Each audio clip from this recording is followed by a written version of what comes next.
So we are 6 months removed from the flop that was Snow White, and honestly, Rachel Zegler, maybe it's just simply because she's been busy with Evita, but she has not had a meltdown about the failure that was Snow White. Interesting. Maybe her agent told her that, if you just, shut your mouth for a second, a lot of your problems stem from social media. So yeah, if you just focus on, your stage performance and stuff like that, you'll be able to put enough distance between that failure and, eventually when Marvel comes around and starts recasting for the X-Men reboot, your name will be floated around out there because, hey, you showed the dignity and respect in the face of a bomb. So I'm genuinely shocked that, 6 months later, she has been more silent about the fallout to that film than she definitely was in the lead up to it. But the first person to have a big spurg out and a terrible take as to why the film flopped, I never would have thought in my wildest dreams that it would have been Gal Gadot of all people, okay? Like, we all know she's a horrific actress. I would say probably on that same level as like Tommy Wiseau for just being absolutely trash, but being so endearing and so bad that it just circles all the way back around to being somebody that you want to see more of, because it's very rare, and every once in a while you get such a talent that is just so devoid of talent that you just want to see her in more things. Now, honestly, I've been aware of it for a very long time. I thought that she was a perplexing choice for Wonder Woman back in the cut. It's like, oh, the chick that can barely speak English from Fast 5, you're going with that, Zach? It's an interesting pull. And then, Wonder Woman made $1 billion and everybody just overlooked her horrific performance because she's easy on the eyes, right? But it took all the way until March of this year for people to realize what was so apparent if you could just simply get your dick out of your hand long enough to go, she's really bad at this whole acting thing, huh? But with that said, she's generally magnanimous, kind of a calm, level-headed person, always seems nice on the interview circuit, but yeah, especially when it was her and the Rachel Zegler clips that were making the rounds, especially the one where Rachel said, the original film was made in 1937. It's 85 years ago. And this is a newer movie for a newer generation, very evidently. So everybody always seemed to gloss over, except for myself, because I'd always throw this in. Because, Gal was throwing in little barbs, and she was being kind of sneaky herself by going, she's not going to be saved by the prince. And she was being kind of petty as well, but for every one interaction like that, she would just have your same, bland, vanilla, laughy, smiley, jokey interview afterwards, and she wouldn't double or triple down about, oh yeah, she's not going to be saved by the prince because all men are borderline abusers or just inept retards that us women need to look after. No, she would never follow it up like that. She would leave her much less experienced co-star tie her own noose. But to see this come along, okay, Gal Gadot blames anti-Israel backlash for Snow White failure. I did not see this one coming. That's kind of a wild thing to see, because if you want to go with that, okay, because Rachel Zegler, as you know, is very, very, very pro-Palestine, even though she probably couldn't point it out on her map or really articulate any, proper positions as to why the Palestinian people have been aggrieved so much. But no, she says it on social media, and she's a female in 2025, so yeah, don't push back on any of that stuff, hence you'd be called a bigot or something that I don't care about. But if the anti-Israel backlash was to blame, the film would be overwhelmingly supported by the pro-Palestinian side of things. But when it's all said and done, nobody supported the film. But yes, then she apparently walks it back.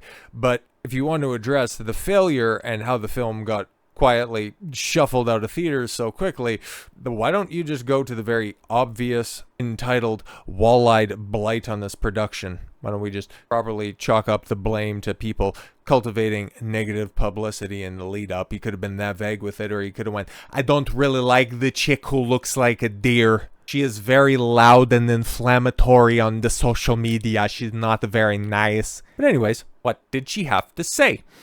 Disney's Snow White remake was supposed to be a surefire hit. Yeah, because all of the live-action ones are, except for this one, because he had Mufasa at the end of last year, go on to just about make $800 million. Of course, it was half of what The Lion King in 2019 made, but still, it was a pretty decent chunk of change, enough to probably have, like, I don't know, man. Are you going to be doing a sequel to the prequel? But I don't really care, man. It's funny. Nobody talks about that movie, and nobody was really gassing it up outside of Disney with their crazy claims. Oh, it's the #1 movie in the world. And it's like, no. Sonic obviously beat you at the time of release. No, it's the #1 movie in the world. Okay, pal. And then, yeah, Lilo and Stitch later this year. So this is, yeah, it's the exception to the rule. honestly, yeah, these live action films, they make a lot of money. A lot of money. Instead, it became, yes, one of the studio's most controversial misfires in years. The film was dogged by criticism before release, marred by political firestorms during promotion, and ultimately collapsed at the box office. Now, Gal Gadot, the actress behind The Evil Queen, has drawn renewed attention to Snow White after candidly suggesting that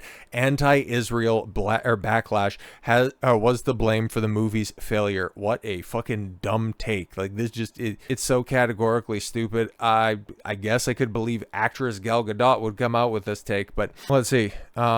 Appearing on Israeli TV program The A-Talks, oh Jesus, of course, Gadot said that, she had been confident Snow White would be a huge success right before the event, or before the events of October 7th in Israel reshaped the cultural climate. That was October 7th, 2023, right? Yeah, even months before, that D23 event that would eventually define a lot of the promotional hubbub about this film would even take place, back when Greta Gerwig was still a credited screenwriter to the project. Really looking forward to her Chronicles of Narnia movies. Great, they're going to be so wonderful, yay. But it all comes back to October 7th, huh? Interesting. There's a lot of pressure on celebrities to speak up against Israel, Gadot explained.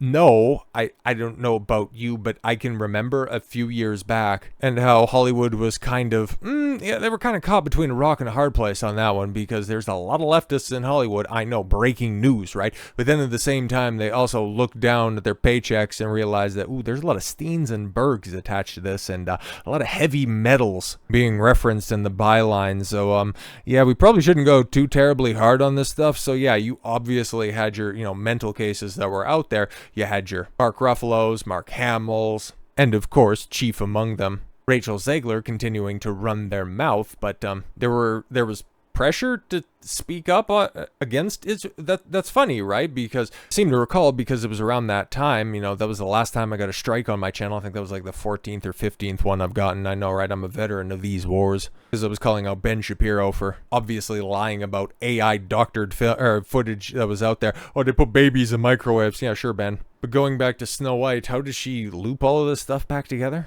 He added that critics viewed her first and foremost as an Israeli and not an actress. Oh, I mean, you were the one that rented out a theater to show a bunch of behind closed doors footage. You were making a lot of you weren't roping in. Okay, of course, got to give you credit on this one. Any of your, movie promotion, you weren't roping that in together, but you were definitely using your elevated platform as a well-known actress, not well-regarded, geez, I never want to say that, get that confused, but you were using the opportunities afforded to you by looping in as many people as possible. It's funny how that video has never seen the light of day, but yeah, it was very influential, and I'm sure all of that stuff was definitely on the up and up.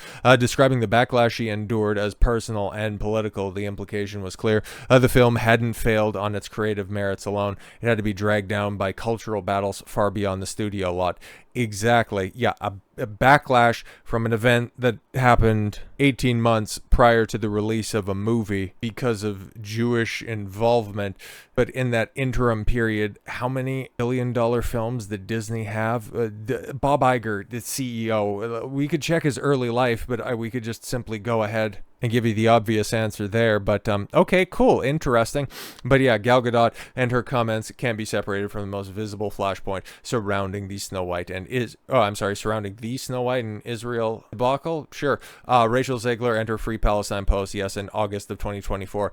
After, the first trailer came out and got ratioed into the ground, Zegler wrote, oh, thanks for making, the Snow White trailer, so visible and all that stuff. And then followed it up with, and always remember Free Palestine. The message went viral, racking up millions of views. Yeah, even more than the trailer, I think.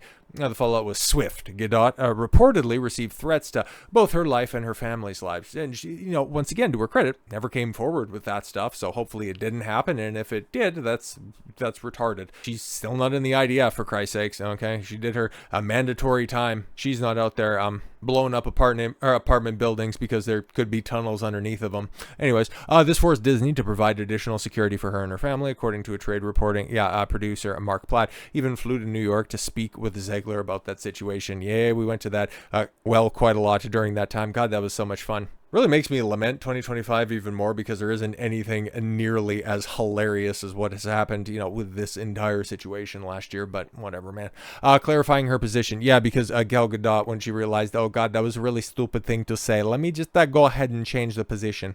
After her comments spread widely, Gadot issued a clarification, posting to Instagram and speaking further in interviews. She acknowledged that her first remarks came from an emotional place. Yes, because she probably also got the call on that one. The film did not fail solely because of its external pressures. There are many factors that determine why a film succeeds or fails. Success is never guaranteed. This walk back reframed her stance. Politics, she emphasized, were only a part of the story. Which, at that point in time, that is far more agreeable because, there are going to be the people that are so ardently against Israel that they're never going to turn out for anything that has to do with Jewish interests, and they're just going to make sure that their cozy.tv subscription is re-upped, and they'll just watch a 5'4" cat boy rehash all of David Duke's talking points. Fantastic and fucking illuminating shit. But then there's also the insufferability of Miss Free Palestine here, which at this point in time, man, she has not affixed her name to anything of success. She's even getting outshone by her fucking understudy at Evita. Rachel Zegler is a blight on productions, and she is very easily and very obviously going to be folded back into a great big ensemble piece because Hollywood never learns the right lessons about things. And honestly, I'm here for a return because if we got Gal Gadot's meltdown and as tepid as that was, I'm still waiting, and I know it's going to be coming. Rachel Zegler's going to eventually spring a leak. After Evita takes a break, she's going to have some free time on her hands, so I'm waiting. I'm just waiting. So with all that said, thank you all very much for the gift of your time. I've been Don Consuelo. I want you to follow your gut and get after it. Take care, everyone.